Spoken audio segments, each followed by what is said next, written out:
Hi friends, welcome to Sabina சமையல். இன்றைக்கி Thanjavur special உரப்பாடை தாங்க செய்ய போகிறோம். அதுக்கு என்னென்ன தேவைன்னு பார்த்துக்கலாங்க. நான் ரேஷன் பச்சரிசி ஒரு கப் எடுத்திருக்கேங்க. அது வந்து ஒரு 1/4 கிலோ அளவு.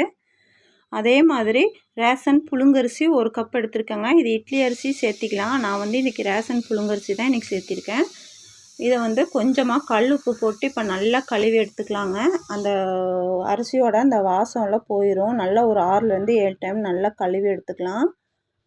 கழுவிட்டு பார்க்கலாங்க. பாருங்கள், இந்த மாதிரி நல்லா பிசைஞ்சு விட்டு ஒரு 6லேருந்து 7 டைம் கழுவி எடுத்துக்கலாம். ரொம்ப சூப்பராக இருக்குங்க, உடம்புக்கு ரொம்ப நல்லதும் கூட. இப்போ நல்லா கழுவி எடுத்தாச்சுங்க. 6 டைம் கழுவி எடுத்துட்டேன்.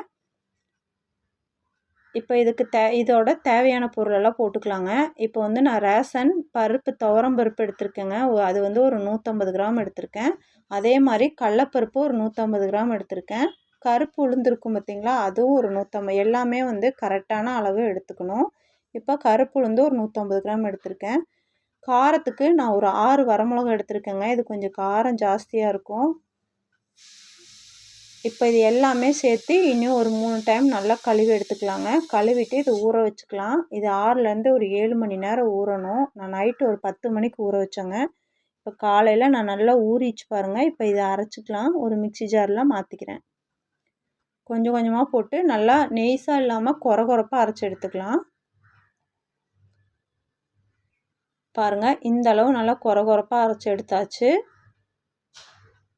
இப்போ இதோட வந்து ஒரு மிளகு, ஒரு 20 மிளகு போட்டுக்கிறேன். குறுமிளகு, ஒரு 3/4 டீஸ்பூன் ஜீரகம், பெருங்காயப்பொடி ஒரு 1/2 டீஸ்பூன், தேவையான அளவு கல்லுப்பு. இப்போ இதெல்லாம் போட்டு அரைச்சி எடுத்துக்கலாங்க. பாருங்கள், இந்த அளவு மாவு நம்மளுக்கு சூப்பராக ரெடி ஆயிடுச்சு. நான் வந்து அரசாணிக்காய் எடுத்திருக்கேங்க. இது வந்து சொரக்காவும் போடலாம், அரசாணிக்காவும் போடலாம். இப்போ நான் அரசாணிக்காய் வந்து நல்லா ஒரு 200 கிராம் போல் எடுத்திருக்கேன். இப்போ இதை நல்லா சொரவி எடுத்தாச்சுங்க. அதையே உள்ளே சேர்த்திக்கிறேன். பெரிய வெங்காயம் நல்லா பொடியாக கட் பண்ணது ஒரு 4 வெங்காயம், கொஞ்சமாக கருவேப்பிலை, மல்லித்தலை இல்லைன்னா கருவேப்பிலை எதுனாலும் சேர்த்திக்கலாம். இப்போ உப்பு அளவெல்லாம் பார்த்துட்டு கலந்து விட்டாச்சுங்க மாவு. நான் ஒரு ஆப்பச்சட்டி வச்சுருக்கேன். அதில் கொஞ்சமாக எண்ணெய் ஊற்றிக்கிறேங்க. எண்ணெய் ஊற்றிட்டு இப்போ நம்ம அடைக்கி நம்ம ரெடி பண்ணி வச்சுருக்கோம் இல்லைங்களா, கொஞ்சம் கொஞ்சமாக அதில் போட்டு நம்ம கரெக்டாக பண்ணிக்கலாம். லோ ஃப்ளேமில் தான் இருக்கணும். அப்போ தான் நம்மளுக்கு நல்லா முருகி வெந்து வரும் அடை. பாருங்கள், சூப்பராக நம்மளுக்கு அடை ரெடி ஆயிடுச்சு. நல்லா மொறுன்னு பாருங்கள், அவ்வளோ நல்லா ரெடி ஆயிடுச்சு. அவ்வளோதாங்க, சுவையான அடை. இப்போ அடுத்ததான் நான் ஊற்றிருக்கேன்.